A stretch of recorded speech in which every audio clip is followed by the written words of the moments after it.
ਬਿਸਮਿल्लाहिर्रहमानिर्रहीम ਤੇ अस्सलाम वालेकुम। 30 ਮਾਰਚ ਪਾਕਿਸਤਾਨ ਦੇ ਵਿੱਚ ਪੀਰ ਦੀ ਸ਼ਾਮ ਤੇ ਅੱਜ ਦੇ ਪੰਜਾਬੀ ਵੀਲੌਗ 'ਚ ਚੜ੍ਹਦੇ ਤੇ ਲਹਿੰਦੇ ਪੰਜਾਬ ਦੇ ਸੱਜਣਾ ਤੇ ਮਿੱਤਰਾਂ, ਭੈਣਾਂ ਤੇ ਭਰਾਵਾਂ, ਮਾਵਾਂ ਤੇ ਬਜ਼ੁਰਗਾਂ ਨੂੰ ਜੀ ਆਇਆਂ। ਸਭ ਤੋਂ ਪਹਿਲੇ ਆਸਿਮ ਮੁਨੀਰਜ਼ ਡਿਫੈਕਟੋ ਫਾਰਮ 47 ਮਿਲਟਰੀ ਰਾਜ ਡੇ 121।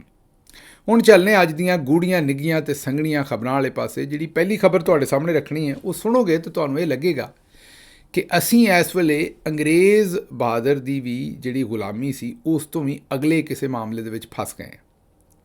ਮਤਲਬ ਲੱਗੇਗਾ ਇਹ ਕਿ ਜਿਵੇਂ ਚੋਰਾਂ ਦਾ ਕੱਪੜਾ ਤੇ ਲਾਠੀਆਂ ਦੇ ਗਜ਼ ਉਹ ਵਾਲਾ ਮਾਮਲਾ ਬਣਿਆ। ਹਕੂਮਤਾਂ ਕਦੀ ਦੁਨੀਆ ਦੇ ਵਿੱਚ ਇੰਜ ਨਹੀਂ ਕਰਦੀਆਂ ਜੋ ਪਾਕਿਸਤਾਨ ਦੇ ਵਿੱਚ ਮੌਜੂਦ ਇਸ ਵੇਲੇ ਦੀਆਂ ਇਹ ਫਾਰਮ 47 ਤੇ ਉੱਤੇ ਚੌਧਰੀ ਨਿਜ਼ਾਮਦੀਨ ਦੀ ਜੇ ਸਾਰੀ ਜਿਹੜੀ ਕਾਰਗੁਜ਼ਾਰੀ ਹੈ ਉਹ ਇਕੱਠੀ ਰਲ ਕੇ ਇਹ ਕੰਮ ਪਾ ਰਹੀ ਹੈ। ਜ਼ਰਾ ਸੁਣਨਾ ਹੈ ਤੁਸੀਂ ਗੌਰ ਨਾਲ ਕਿ ਹੋ ਕੀ ਰਿਹਾ। ਪੰਜਾਬ ਹਕੂਮਤ ਨੇ ਟ੍ਰੈਫਿਕ ਚਲਾਨ ਦੀ ਮੱਦ ਦੇ ਵਿੱਚ 30 ਅਰਬ ਰੁਪਈਆ ਜਮ੍ਹਾਂ ਕਰਨ ਦਾ ਹਦਫ ਜਿਹੜਾ ਉਹ ਬਣਾਇਆ। ਇਹ ਗੌਰ ਨਾਲ ਸੁਣਨੀ ਹੈ ਤੁਸੀਂ ਖਬਰ। ਸ਼ੁਰੂ 'ਚ ਤੁਹਾਨੂੰ ਜਿਹੜੇ ਸਿਆਣੇ ਬੰਦੇ ਨੇ ਉਹਨਾਂ ਨੂੰ ਤਾਂ ਸ਼ੁਰੂ 'ਚ ਹੀ ਸਮਝ ਆ ਜਾਣੀ ਹੈ, ਪਰ ਕਈਆਂ ਨੂੰ ਇਸ ਖਬਰ ਦੀ ਗਹਿਰਾਈ ਸਮਝ ਨਹੀਂ ਆਉਣੀ। ਫਿਰ ਤੁਹਾਨੂੰ ਐਕਸਪਲੇਨ ਕਰਨੇ ਵੀ ਇਹ ਰੌਲਾ ਹੈ ਕੀ। ਖਬਰ ਇਹ ਕਿ ਪੰਜਾਬ ਹਕੂਮਤ ਨੇ ਟ੍ਰੈਫਿਕ ਚਾਲਾਨ ਜਿਹੜੇ ਨੇ ਉਹਨਾਂ ਦੀ ਮੱਦ ਦੇ ਵਿੱਚ 30 ਅਰਬ ਰੁਪਈਆ ਇਕੱਠਾ ਕਰਨ ਦਾ ਹਦਫ ਬਣਾਇਆ। ਟਾਰਗੇਟ ਰੱਖਿਆ ਵੀ ਇਹ ਜਿਹੜਾ ਸਾਲ ਹੈ ਟੈਕਸ ਦਾ ਇਹਦੇ ਵਿੱਚ 30 ਅਰਬ ਰੁਪਈਆ। ਅੱਛਾ, ਜਿਹੜਾ ਟਾਰਗੇਟ ਇਹਨੇ ਵੀ ਕਿਤੇ ਅੱਧੇ ਰਾਹ 'ਚ ਬਣਾਇਆ। ਪਹਿਲਾਂ ਜਿਹੜੇ ਮਹੀਨੇ ਲੰਘੇ ਕਿਤੇ ਜਨਵਰੀ ਦੇ ਲਾਗੇ ਇਹਨਾਂ ਨੂੰ ਟਾਰਗੇਟ ਦਿੱਤਾ ਵੀ ਜੂਨ ਤੱਕ ਇਹ 30 ਅਰਬ ਰੁਪਈਆ ਇਕੱਠਾ ਕਰਨਾ ਜੇ। ਅੱਛਾ ਜੀ, 90 ਦਿਨਾਂ ਦੇ ਵਿੱਚ ਉਹਨਾਂ ਨੇ 16 ਅਰਬ ਰੁਪਈਆ ਇਕੱਠਾ ਕਰ ਦਿੱਤਾ। 90 ਦਿਨਾਂ ਦੇ ਵਿੱਚ 16 ਅਰਬ ਇਕੱਠਾ ਕਰ ਦਿੱਤਾ ਹੈ ਤੇ ਅਜੇ ਜੂਨ ਤੱਕ 90 ਤੋਂ ਬਹੁਤੇ ਦਿਨ ਪਏ ਨੇ। ਇਹਦਾ ਮਤਲਬ ਹੈ ਕਿ ਸਵਾਰੀ ਲੱਭੇ ਨਾ ਲੱਭੇ, ਸਪੀਡ 190 ਮਤਲਬ 30 ਅਰਬ ਤੋਂ ਕੰਮ ਉੱਤੇ ਚਲਾ ਜਾਏਗਾ। 35-40 ਅਰਬ ਰੁਪਈਆ ਜਿਹੜਾ ਉਹ ਇਕੱਠਾ ਹੋਏਗਾ। ਹੁਣ ਤੁਸੀਂ ਕਹੋਗੇ ਵੀ ਗਿੱਲ ਸਾਹਿਬ ਇਹਦੀ ਗਹਿਰੀ ਖਬਰ ਕਿਹੜੀ ਹੈ? ਤੁਸੀਂ ਦੱਸਣ ਡੇ ਹੋ ਵੀ 30 ਅਰਬ ਦਾ ਉਹਨਾਂ ਨੂੰ ਦਿੱਤਾ ਸੀ ਟਾਰਗੇਟ ਤੇ ਉਹਨਾਂ 90 ਦਿਨਾਂ ਦੇ ਵਿੱਚ 16 ਅਰਬ ਇਕੱਠਾ ਕਰ ਦਿੱਤਾ। ਇਸ ਹਿਸਾਬ ਨਾਲ ਅਗਰ ਅਸੀਂ ਚੱਲੀਏ 90 4 ਵਾਰੀ ਸਪੀਡ 190 ਮਤਲਬ ਕੱਲੀ 90 ਅਤੇ 4 ਵਾਰੀ ਅਗਰ 90 ਦੇ ਹਿਸਾਬ ਕਿਤਾਬ ਲਾਈਏ ਸਾਲ ਦੇ ਵਿੱਚ ਜ਼ਾਹਿਰ ਹੈ 4 ਵਾਰੀ 90 ਦਿਨ ਆਉਂਦੇ ਨੇ। ਉਹ ਅਗਰ ਕੰਮ ਹੋਵੇ ਤਾਂ ਤੁਸੀਂ ਆਪੇ ਹਿਸਾਬ ਲਾ ਲਓ ਕਿ ਇਹ ਮਾਮਲਾ ਕਿਹੜੇ ਪਾਸੇ ਜਾਏਗਾ। ਇਹ ਕੋਈ 60-65 ਅਰਬ 70 ਅਰਬ ਰੁਪਈਆ ਜਿਹੜਾ ਉਹਦੀ ਗੱਲ ਹੋਣ ਡਈ ਹੈ। ਬਾਜੀ ਦਾ ਜਹਾਜ਼ 13 ਅਰਬ ਦਾ ਆਇਆ। ਬਾਜੀ ਆਂਦੀ ਹੈ ਵੀ ਹਰ ਸ਼ੈ ਇੱਥੋਂ ਪੂਰੀ ਕਰਨੀ ਹੈ। ਇਹ ਹੁਣ ਤੁਸੀਂ ਇਹ ਸੋਚਦੇ ਹੋਵੋਗੇ ਵੀ ਇਹਦੇ 'ਚ ਗਹਿਰੀ ਗੱਲ ਕਿਹੜੀ, ਉਹ ਦੱਸਣਾ ਤੁਹਾਨੂੰ। ਇਹ ਪੂਰੀ ਦੁਨੀਆ ਦੀ ਤਾਰੀਖ ਕੱਢ ਲਓ, ਤੁਹਾਨੂੰ ਕਦੀ ਕੋਈ ਹਕੂਮਤ ਇਹ ਕੰਮ ਕਰਦੀ ਨਜ਼ਰ ਨਹੀਂ ਆਏਗੀ ਵੀ ਇੰਨੇ ਬੰਦਿਆਂ ਨੂੰ ਸਜ਼ਾ ਦੇਣੀ ਉਹਦਾ ਪਹਿਲਾਂ ਹਦਫ ਰੱਖਿਆ ਹੋਵੇ। ਉੱਥੇ ਜੁਰਮ ਜਿੰਨਾ ਹੋਏਗਾ ਉਨੀ ਸਜ਼ਾ ਦੇਣੀ ਹੈ ਔਰ ਕੋਸ਼ਿਸ਼ ਹੁੰਦੀ ਕਿ ਜੁਰਮ ਨਾ ਹੋਵੇ। ਇਹੋ ਜਿਹੇ ਮਾਮਲਾਤ ਕੀਤੇ ਜਾਣ ਕਿ ਜੁਰਮ ਦੇ ਵਿੱਚ ਕਮੀ ਆਵੇ। ਇਹਨਾਂ ਨੇ ਪਹਿਲਾਂ ਹਦਫ ਰੱਖਿਆ। ਜਿਸ ਤਰ੍ਹਾਂ ਇਹਨਾਂ ਨੇ CCD ਦੇ ਵਿੱਚ ਹਦਫ ਰੱਖਿਆ ਵੀ ਇੰਨੇ ਬੰਦੇ ਮਾਰਨੇ ਨੇ ਸਾਲ ਦੇ। ਉਸ ਵੇਲੇ ਜਦੋਂ ਅਸੀਂ ਸ਼ੁਰੂ 'ਚ ਤੁਹਾਨੂੰ ਦੱਸਣਾ ਸ਼ੁਰੂ ਕੀਤਾ ਤਾਂ ਤੁਹਾਨੂੰ ਯਕੀਨ ਨਹੀਂ ਸੀ ਆਉਂਦਾ ਵੀ ਕੋਈ ਹਕੂਮਤ ਏਡੀ ਭੈੜੀ ਵੀ ਹੋ ਸਕਦੀ ਹੈ ਵੀ ਆਪਣੇ ਬੰਦੇ ਮਾਰਨ ਵਾਸਤੇ ਉਹ ਹਦਫ ਰੱਖ ਲੈ। ਲੇਕਿਨ ਉਹ ਤੁਹਾਡੇ ਸਾਹਮਣੇ ਫਿਰ ਸਾਬਤ ਹੋਇਆ। ਅਸੀਂ ਤਾਂ ਸ਼ੁਰੂ 'ਚ ਹੀ ਰੌਲਾ ਪਾਉਣਾ ਸ਼ੁਰੂ ਕੀਤਾ ਸੀ। ਬਾਅਦ ਦੇ ਵਿੱਚ ਜਿਸ ਵੇਲੇ ਹਾਈ ਕੋਰਟ ਦੇ ਵਿੱਚ ਰਿਟ ਪਟੀਸ਼ਨ ਹੋਈਆਂ, ਬਾਕੀ ਕੰਮ ਹੋਏ ਤਾਂ ਸਾਰਿਆਂ ਨੂੰ ਪਤਾ ਲੱਗਾ ਵੀ ਹੁਣ ਕੀ ਡਿਆ। ਹੁਣ ਇਹ ਡਿਆ ਵੀ ਬੰਦੇ ਉਹਨਾਂ ਨੇ ਪਹਿਲਾਂ ਹੀ ਮਿਥਲੇ ਵੀ ਇੰਨੇ ਮਾਰਨੇ ਨੇ ਤੇ ਕੱਢ ਜੇਲ੍ਹਾਂ 'ਚੋਂ ਬਾਹਰੋਂ ਇੱਧਰੋਂ ਉੱਧਰੋਂ ਉਹ ਬੰਦੇ ਮਾਰੇ। ਹੁਣ ਇਹ ਦੁਨੀਆ ਦੀ ਸ਼ਾਇਦ ਵਾਹਿਦ ਹਕੂਮਤ ਹੈ ਜਿਹਨੇ ਇਹ ਪਹਿਲਾਂ ਤੋਂ ਹਦਫ ਰੱਖਿਆ ਵੀ ਇੰਨਾ ਪੈਸਾ ਇਕੱਠਾ ਕਰਨਾ ਹੈ। ਹੁਣ ਮੈਨੂੰ ਇੱਕ ਗੱਲ ਦੱਸੋ, ਅਗਰ ਇਹਨਾਂ ਨੇ ਇੰਨਾ ਪੈਸਾ ਇਕੱਠਾ ਕਰਨ ਦਾ ਹਦਫ ਪਹਿਲਾਂ ਤੋਂ ਰੱਖਿਆ ਹੈ ਤੇ ਇਹ ਸ਼ੁਕਰ ਇਹ ਕਰੋ ਕਿ ਤੇ ਸਜ਼ਾਏ ਮੌਤ ਤੇ ਦੂਸਰੀਆਂ ਗੱਲਾਂ ਦੇ ਹਦਫ ਵੀ ਪਹਿਲਾਂ ਹੀ ਰੱਖ ਲੈਂਦੇ ਵੀ ਇੰਨੇ ਬੰਦੇ ਲਟਕਾਉਣੇ ਨੇ। ਹੁਣ ਉਹ ਕਿਉਂਕਿ ਹਦਫ ਪਹਿਲਾਂ ਦਾ ਰੱਖਿਆ ਤੇ ਉਸ ਹਿਸਾਬ ਨਾਲ ਸਜ਼ਾਵਾਂ ਦੇ ਰਹੇ ਨੇ। ਲਾਹੌਰ ਦੇ ਤੁਹਾਨੂੰ ਜ਼ਰਾ ਦੱਸੀਏ ਕਿੱਥੋਂ ਕਿੰਨੇ ਪੈਸੇ ਇਕੱਠੇ ਕੀਤੇ ਨੇ। ਲਾਹੌਰ ਸਿਟੀ ਦੇ ਵਿੱਚੋਂ ਸੂਬਾਈ ਦਾਰੁਲ ਹਕੂਮਤ 'ਚੋਂ ਚਲਾਨ ਦੀ ਮੱਦ 'ਚ 11 ਅਰਬ ਰੁਪਈਏ ਇਕੱਠੇ ਕੀਤੇ ਨੇ। ਚਲਾਨ ਦੀ ਮੱਦ ਦੇ ਵਿੱਚ ਜਿਹੜੇ ਕੈਮਰਿਆਂ ਨਾਲ ਤਸਵੀਰਾਂ ਖਿੱਚ ਕੇ ਠੋਕੀ ਆਉਂਦੇ ਨੇ ਕੰਮ ਨੂੰ, ਉਹਦੀ ਮੱਦ 'ਚ 1.5 ਅਰਬ ਰੁਪਈਏ ਦਾ ਹਦਫ ਰੱਖਿਆ ਸੀ, ਉਹ ਇਕੱਠਾ ਕੀਤਾ। ਉਸ ਤੋਂ ਬਾਅਦ ਹਾਈਵੇ ਪੈਟਰੋਲਿੰਗ ਪੁਲਿਸ ਨੂੰ ਜੁਰਮਾਨੇ ਦੀ ਮੱਦ ਦੇ ਵਿੱਚ 1.5 ਅਰਬ ਜਮ੍ਹਾਂ ਕਰਨ ਦੀ ਹਦਾਇਤ ਹੈ। ਇਹ ਜਿਹੜੇ ਨਾ ਇਹ ਟਾਰਗੇਟ ਤੁਹਾਨੂੰ ਦੱਸ ਰਹੇ ਸਾਰੇ। ਅਤੇ ਹੁਣ ਤੱਕ 16 ਅਰਬ ਜਿਹੜਾ ਜੀ ਇਕੱਠਾ ਹੋ ਗਿਆ। ਅਤੇ ਇਹ ਜ਼ਰਾ ਤੁਸੀਂ ਆਪੇ ਹੀ ਬੇਸ਼ਰਮੀ, ਬੇਹਯਾਈ, ਸਫਾਕੀ ਜੋ ਵੀ ਤੁਸੀਂ ਇਹਨੂੰ ਆਖਣਾ ਉਹ ਆਪੇ ਚੈੱਕ ਕਰ ਲਓ ਵੀ ਇਹਨਾਂ ਨੇ ਵਕਤ ਤੋਂ ਪਹਿਲੇ ਹੀ ਮਤਲਬ ਕਿ ਸਾਲ ਸ਼ੁਰੂ ਹੋਣ 'ਤੇ ਹੀ ਹਦਫ ਰੱਖ ਲਿਆ ਵੀ ਇੰਨੇ ਚਲਾਨ ਕਰਨੇ ਨੇ। ਹੁਣ ਉਹ ਜਿਹੜੇ ਪੁਲਿਸ ਵਾਲੇ ਨੇ ਉਹ ਪਿਛਲੇ ਦਿਨਾਂ 'ਚ ਵਾਰਡਨਸ ਨੇ ਹੜਤਾਲ ਵੀ ਕੀਤੀ ਸੀ, ਯਾਦ ਹੋਏਗਾ ਤੁਹਾਨੂੰ। ਉਹ ਕਹਿੰਦੇ ਸਨ ਵੀ ਅਸੀਂ ਜਾਈਏ ਤੇ ਕਿਹੜੇ ਪਾਸੇ ਜਾਈਏ, ਇਹ ਸਾਨੂੰ ਹਦਫ ਦਿੰਦੇ ਨੇ ਕਿ ਤੁਸੀਂ ਇੰਨੇ ਚਲਾਨ ਕਰੋ। ਅਸੀਂ ਇਸ ਤਰ੍ਹਾਂ ਚਲਾਨ ਲੋਕਾਂ ਦੇ ਕਿਸ ਤਰ੍ਹਾਂ ਕਰੀਏ।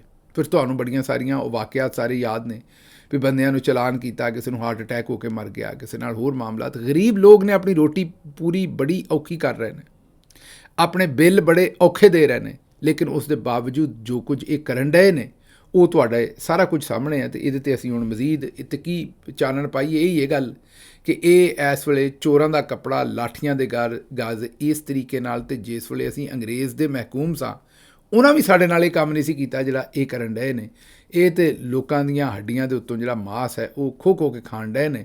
ਮਤਲਬ ਇਹਨਾਂ ਨੂੰ ਪੈਸੇ ਚਾਹੀਦੇ ਨੇ ਆਪਣੇ, ਭਾਵੇਂ ਤੁਹਾਨੂੰ ਕਿਸ ਤਰ੍ਹਾਂ ਵੀ ਫਸਾ ਕੇ ਕਰਨ। ਹਕੂਮਤਾਂ ਇਸ ਤਰ੍ਹਾਂ ਨਹੀਂ ਕਰਦੀਆਂ ਜੋ ਇਹ ਕਰ ਰਹੇ ਨੇ। ਦੂਜੇ ਪਾਸੇ ਆ ਜਾਓ ਬਾਜੀ, ਕਿਉਂਕਿ ਤੁਹਾਨੂੰ ਪਤਾ ਕਿ ਇੰਗਲੈਂਡ ਜਾਂਦੇ ਨੇ ਅਤੇ ਬਾਜੀ ਨੂੰ ਇੰਗਲੈਂਡ ਬੜਾ ਪਸੰਦ ਹੈ। ਉਹਨਾਂ ਆਖਿਆ ਵੀ ਇੱਥੋਂ ਵਾਲੀ ਪੁਲਿਸ ਜਿਹੜੀ ਹੈ ਉਹ ਹੁਣ ਵਲੈਤੀ ਪੁਲਿਸ ਬਣਾਉਣੀ ਹੈ। ਹੁਣ ਤੁਸੀਂ ਮੈਨੂੰ ਇਹ ਪਤਾ ਨਹੀਂ ਵੀ ਇਹਨਾਂ ਨੇ ਵਲੈਤੀ ਪੁਲਿਸ ਜਿਹੜੀ ਹੈ ਉਹ ਇੱਥੋਂ ਦੀ ਜਿਹੜੀ ਰਵੀਨਾ ਬੀਬੀ ਹੋਣੀ ਹੈ ਜਾਂ ਇੱਥੋਂ ਦਾ ਜਿਹੜਾ ਮੁਖਤਾਰ ਹੋਣਾ ਹੈ ਉਹਨੂੰ ਇਹਨਾਂ ਨੇ ਕਿਸ ਤਰੀਕੇ ਨਾਲ ਉੱਥੋਂ ਦਾ ਮਾਈਕਲ ਬਣਾਉਣਾ ਹੈ, ਮੇਰਾ ਮਤਲਬ ਹੈ ਕਿ ਗੋਰਾ ਬਣਾਉਣਾ ਹੈ, ਉਹ ਸਮਝ ਤੋਂ ਬਾਹਰ ਹੈ। ਫਿਰ ਇੱਥੋਂ ਦਾ ਹੁਸੜ, ਇੱਥੋਂ ਦੀ ਗਰਮੀ, ਬਾਹਰ ਲੋਕ ਵਰਦੀਆਂ ਬਾਜੀ ਨੇ ਨਵੀਆਂ ਪਵਾ ਛੱਡੀਆਂ ਨੇ ਲੋਕਾਂ ਨੂੰ, ਅਤੇ ਉਹ ਜਿਹੜੀਆਂ ਵਰਦੀਆਂ ਪਵਾਈਆਂ ਨੇ ਉਹ ਹੁਣ ਜਿਸ ਵੇਲੇ 42, 44, 45 ਸੈਂਟੀਗ੍ਰੇਡ ਇੱਥੇ ਟੈਂਪਰੇਚਰ ਚੜ੍ਹਿਆ ਅਤੇ ਉਹ ਜਿਹੜਾ ਉਹਨਾਂ ਨੂੰ ਜਿਸ ਵੇਲੇ ਅਬਾਲ ਚੜ੍ਹਿਆ, ਉੱਥੇ ਬੰਦਾ, ਤੁਹਾਨੂੰ ਪਤਾ ਹੈ ਕਿ ਬੰਦਿਆਂ ਦੇ ਕੱਦ ਲੰਮੇ ਹੋ ਜਾਂਦੇ ਨੇ। ਇੰਨੀ ਗਰਮੀ ਇੱਥੇ ਵੀ ਇੱਥੇ ਤਾਂ ਬੰਦਿਆਂ ਦੇ ਕੱਦ ਲੰਮੇ ਹੋ ਜਾਂਦੇ ਨੇ। ਇੰਚ 2 ਇੰਚ ਮਜ਼ਾਕ 'ਚ ਕਹਿਣ ਡਿਆ, ਇਹ ਕੋਈ ਸੀਰੀਅਸ ਨਾ ਸਮਝ ਲੈਣਾ ਵੀ ਕੱਦ ਲੰਮੇ ਹੋ ਜਾਂਦੇ ਨੇ, ਲੇਕਿਨ ਕਹਿਣ ਦਾ ਮਤਲਬ ਇਹ ਹੈ ਕਿ ਬੰਦੇ ਤੇ ਗਰਮੀ ਦੇ ਨਾਲ ਜਿਹੜੇ ਨੇ ਉਹ ਵਿਚਾਰੇ ਬੰਦੇ ਹੋਣ, ਔਰਤਾਂ ਹੋਣ, ਜਿਹੜਾ ਬੱਚੇ ਹੋਣ, ਬਜ਼ੁਰਗ ਹੋਣ, ਕਿਸੇ ਦਾ ਹਾਲ ਕੋਈ ਨਹੀਂ ਰਹਿ ਜਾਂਦਾ। ਅਤੇ ਇਹ ਜਿਹੋ ਜਿਹਾ ਬਾਜੀ ਨੇ ਟਾਈਆਂ ਸ਼ਾਈਆਂ ਲਵਾਤੀਆਂ ਨੇ, ਇਹ ਤਾਂ ਬੰਦੇ ਕਿਤੇ ਬੇਹੋਸ਼ ਹੋ ਕੇ ਸਾਡੇ ਪੁਲਿਸ ਵਾਲੇ ਮਾਰੇ ਨਾ ਜਾਣ।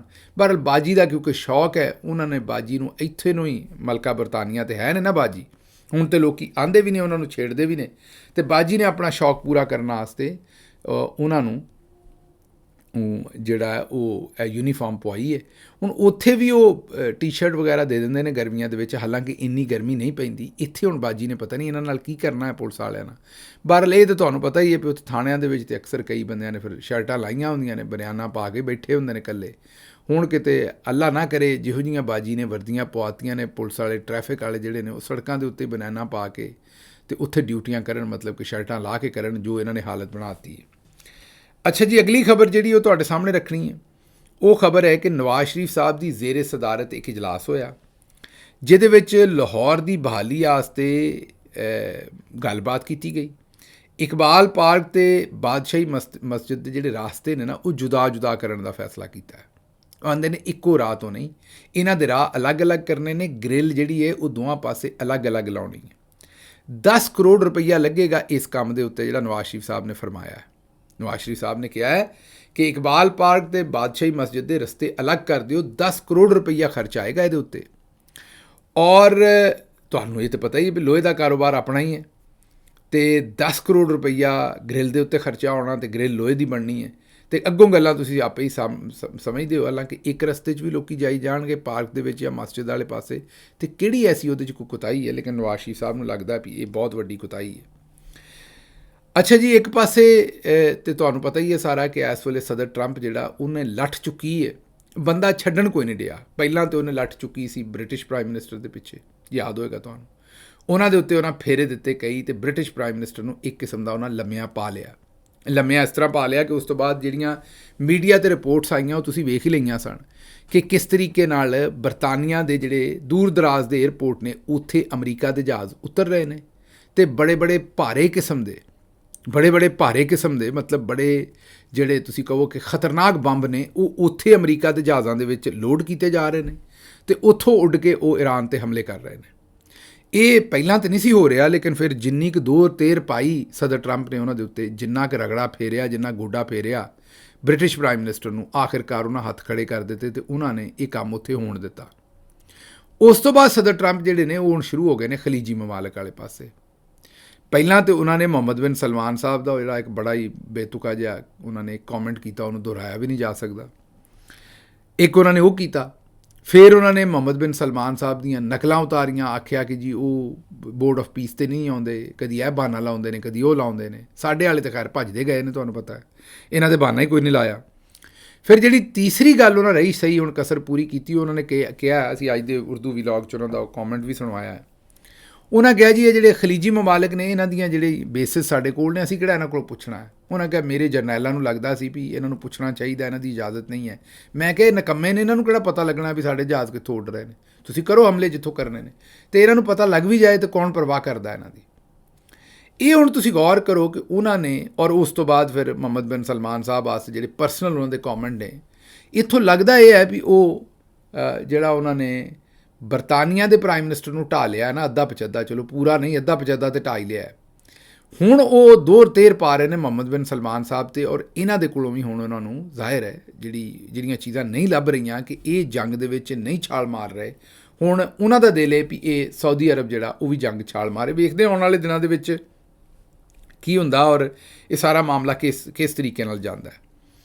ਅੱਛਾ ਜੀ, ਅਗਲੀ ਖਬਰ ਜਿਹੜੀ ਤੁਹਾਡੇ ਸਾਹਮਣੇ ਰੱਖ ਦਈਏ ਉਹ ਹੈ ਕਿ ਗਵਰਨੈਂਸ ਜਿਹੜੀ ਬਾਜੀ ਨੇ ਆਪੇ ਹੀ ਆਉਂਦੇ ਨਾ ਕਿ ਮਾਂ ਮੈਂ ਨੱਸਾਂਗਾ ਅਤੇ ਕਿੰਨਵੇਂ ਨੰਬਰ 'ਤੇ ਆਵੇਂਗਾ। ਉਹਨਾਂ ਪੁੱਛਿਆ ਵੀ ਪੁੱਤਰ ਕਿੰਨੇ ਬੰਦੇ ਨੱਸਣਗੇ, ਉਹਨਾਂ ਕਿਹਾ ਮੈਂ ਇਕੱਲੇ ਨਹੀਂ ਨੱਸਣਾ। ਉਹੀ ਹਾਲਤ ਹੈ ਕਿ ਬਾਜੀ ਜਿਹੜੀ ਆਪਣੇ ਡਿਪਟੀ ਕਮਿਸ਼ਨਰਸ ਦਾ ਇੱਕ ਦੂਜੇ ਨਾਲ ਮੁਕਾਬਲਾ ਕਰਕੇ ਕਦੇ ਕਿਸੇ ਨੂੰ ਪਹਿਲਾ ਨੰਬਰ ਕਰਾਰ ਦੇ ਦਿੰਦੀ ਹੈ ਅਤੇ ਕਦੇ ਕਿਸੇ ਨੂੰ ਦੂਸਰਾ ਨੰਬਰ। ਹੁਣ ਬਾਜੀ ਨੇ ਲਾਹੌਰ ਨੂੰ 32ਵੇਂ ਨੰਬਰ ਦੇ ਉੱਤੇ ਕਰ ਦਿੱਤਾ ਹੈ ਅਤੇ ਮੁਜ਼ੱਫਰਗੜ੍ਹ ਨੂੰ ਪਹਿਲੇ ਨੰਬਰ 'ਤੇ ਕਰ ਦਿੱਤਾ ਹੈ। ਮਤਲਬ ਇਹ ਚੌਂਚਲੇ ਨੇ ਨਾ ਖਬਰ ਬਣਾਉਣ ਵਾਸਤੇ। ਮੇਰਾ ਮਤਲਬ ਖਬਰ ਬਣਨੀ ਕਿ ਮੁਜ਼ੱਫਰਗੜ੍ਹ ਦਾ DC ਪਹਿਲੇ ਨੰਬਰ 'ਤੇ ਆ ਗਿਆ। ਆਓ ਮੁਜ਼ੱਫਰਗੜ੍ਹ ਜਿਹੜਾ ਹੈ ਨਾ ਉਹਨੂੰ ਤੁਸੀਂ ਮੈਨਹੈਟਨ ਬਣਾ ਦਿੱਤਾ ਹੈ ਨਾ, ਇਸ ਲਈ ਪਹਿਲੇ ਨੰਬਰ 'ਤੇ ਆ ਗਿਆ। ਮੁਜ਼ੱਫਰਗੜ੍ਹ ਉਹੀ ਹਾਲ ਹੋਣਾ ਹੈ, ਲੋਕੀ ਵਿਚਾਰੇ ਉਹੀ ਪਾਣੀ ਪੀ ਰਹੇ ਹੋਣੇ ਨੇ ਗੰਦਾ, ਉਹੀ ਸਾਰੀ ਉੱਥੇ ਸੂਰਤ ਹਾਲ ਹੋਣੀ ਹੈ, ਲੇਕਿਨ DC ਨੰਬਰ 1 'ਤੇ ਆ ਗਿਆ ਉੱਥੋਂ ਦਾ। ਇਹ ਸਾਰੇ ਡਰਾਮੇ ਸਿਰਫ ਇਹ ਟੈਲੀਵਿਜ਼ਨ 'ਤੇ ਟਿੱਕਰ ਚਲਾਉਣ ਵਾਸਤੇ, ਲੋਕਾਂ ਨੂੰ ਕਮਲੇ ਬਣਾਉਣ ਵਾਸਤੇ, ਇਹਦੀ ਟੋਪੀ ਉਹਦੇ ਸਿਰ, ਉਹਦੀ ਟੋਪੀ ਉਹਦੇ ਸਿਰ, ਇਹ ਕੰਮ ਇਹ ਕਰਦੇ ਨੇ, ਹੋਰ ਇਹਨਾਂ ਨੂੰ ਕੋਈ ਕੰਮ ਜਿਹੜਾ ਦੁਨੀਆ ਦਾ ਨਹੀਂ ਹੈ। ਅੱਛਾ ਜੀ, ਅਗਲੀ ਖਬਰ ਤੁਹਾਡੇ ਸਾਹਮਣੇ ਰੱਖ ਦਈਏ।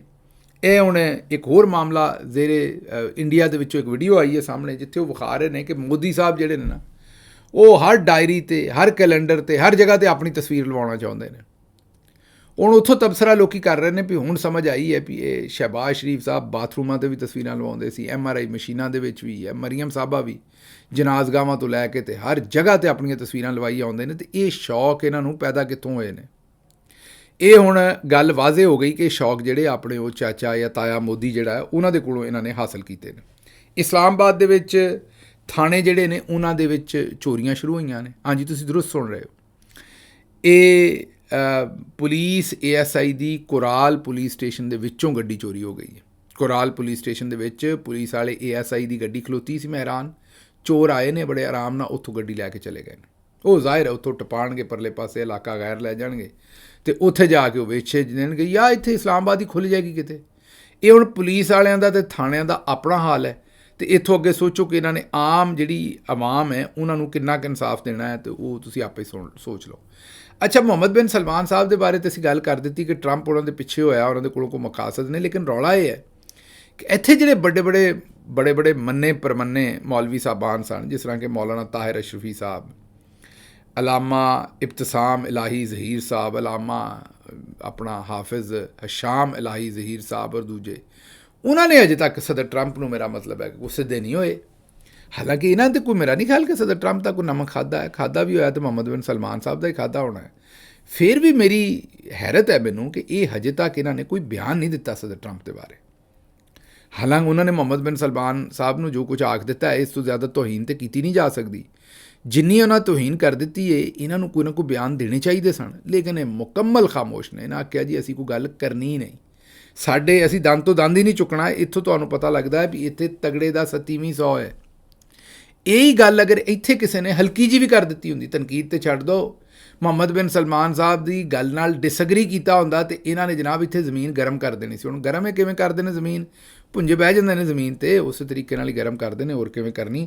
ਬਹਰਹਾਲ ਇਹਨਾਂ ਸੱਜਣਾ ਨੇ ਹੁਣ ਤੱਕ ਜ਼ਮੀਨ ਜਿਹੜੀ ਹੈ ਨਾ ਉਹ ਗਰਮ ਕਰ ਦੇਣੀ ਸੀ। ਲੇਕਿਨ ਹੁਣ ਰੌਲਾ ਹੈ ਵੀ ਅੱਗੇ ਭਾਈ ਟਰੰਪ ਹੈ, ਅਤੇ ਟਰੰਪ ਸਾਹਿਬ ਦੇ ਇੱਥੇ ਨਾਮਾ ਨਗਾਰ ਜਿਹੜੇ ਨੇ, ਉਹ ਅਖਬਾਰਾਂ 'ਚ ਹੁੰਦੇ ਨਾ, ਨਾਮਾ ਨਗਾਰ ਚੀਚਾ ਵਤਨੀ, ਨਾਮਾ ਨਗਾਰ ਫਲਾਨਾ, ਉਹ ਜਿਹੜੇ ਨਾਮਾ ਨਗਾਰ ਨੇ ਇੱਥੇ ਉਹਨਾਂ ਦੇ, ਉਹ ਹਾਫਿਜ਼ ਆਸਿਮ ਮੁਨੀਰ ਸਾਹਿਬ ਨੇ, ਅਤੇ ਉਹ ਰੱਬ ਨੇੜੇ ਕਿ ਕਸੂਨ ਨੇੜੇ, ਉਹ ਵਾਲੀ ਗੱਲ ਹੈ। ਅਤੇ ਇਸ ਲਈ ਇਹ ਘਬਰਾਉਂਦੇ ਨੇ ਸਾਡੇ ਜਿਹੜੇ, ਮੈਂ ਤਾਂ ਇਹੀ ਸਮਝਾਂਗਾ, ਹੋ ਸਕਦਾ ਕੋਈ ਹੋਰ ਵਜ੍ਹਾ ਹੋਵੇ ਇਹਨਾਂ ਦੇ ਜ਼ਿਹਨ ਦੇ ਵਿੱਚ, ਲੇਕਿਨ ਮੈਨੂੰ ਲੱਗਦਾ ਵੀ ਸਾਡੇ ਉਲਮਾ ਹਜ਼ਰਾਤ ਜਿਹੜੇ ਨੇ ਘਬਰਾਉਂਦੇ ਨੇ, ਔਰ ਉਹਨਾਂ ਨੂੰ ਇਹ ਲੱਗਦਾ ਹੈ ਕਿ ਅਗਰ ਟਰੰਪ ਸਾਹਿਬ ਦੇ ਖਿਲਾਫ ਕੋਈ ਬਿਆਨ ਦਿੱਤਾ ਤਾਂ ਉਹ ਕਿਤੇ ਸਾਨੂੰ ਸਿੱਧੇ ਹੀ ਨਾ ਹੋ ਜਾਣ। ਤੇ ਇਸ ਵਜ੍ਹਾ ਤੋਂ ਤੁਸੀਂ ਸਾਰੇ ਆਪ ਵੇਖ ਲਓ। ਵਰਨਾ ਮੈਂ ਤੁਹਾਨੂੰ ਜਿਸ ਤਰ੍ਹਾਂ ਦੱਸਿਆ ਵੀ ਇੱਥੇ ਅਗਰ ਮਾਮਲਾ ਚੱਲ ਪਿਆ, ਅਗਰ ਪਾਕਿਸਤਾਨ ਦੇ ਵਿੱਚ ਕੋਈ ਜਾਇਜ਼ ਤਨਕੀਦ ਵੀ ਕਿਸੇ ਦੇ ਉੱਤੇ ਕਰ ਦਿੰਦਾ ਜਿਹੜਾ ਬੰਦਾ ਇਹਨਾਂ ਨੂੰ ਪਸੰਦ ਸੀ, ਤੇ ਇਹਨਾਂ ਜਨਾਬ ਜ਼ਮੀਨ ਤੇ ਅਸਮਾਨ ਮੁੱਦਾ ਕਰ ਦੇਣਾ ਸੀ। ਲੇਕਿਨ ਹੁਣ ਕੋਈ ਬੰਦਾ ਹਿੰਮਤ ਨਹੀਂ ਕਰ ਰਿਹਾ। ਫਜ਼ਲ ਰਹਿਮਾਨ ਸਾਹਿਬ ਨੇ ਇੱਕ ਹਲਕੀ ਫੁਲਕੀ ਸਟੇਟਮੈਂਟ ਦਿੱਤੀ ਹੈ, ਬਾਕੀ ਕੋਈ ਬੰਦਾ ਜੁਰਤ ਨਹੀਂ ਕਰ ਰਿਹਾ ਕਿ ਉਹ ਸਦਰ ਟਰੰਪ ਦੇ ਇਸ ਜਿਹੜੇ ਉਹਨਾਂ ਦੇ ਕਲਮਾਤ ਨੇ ਇਹਨਾਂ ਦੀ ਮੁਜ਼ੰਮਤ ਕਰਦਾ ਹੈ। ਮੈਨੂੰ ਇੱਥੋਂ ਇਜਾਜ਼ਤ ਦਿਓ ਤੇ ਰੱਬ ਰਾਖਾ।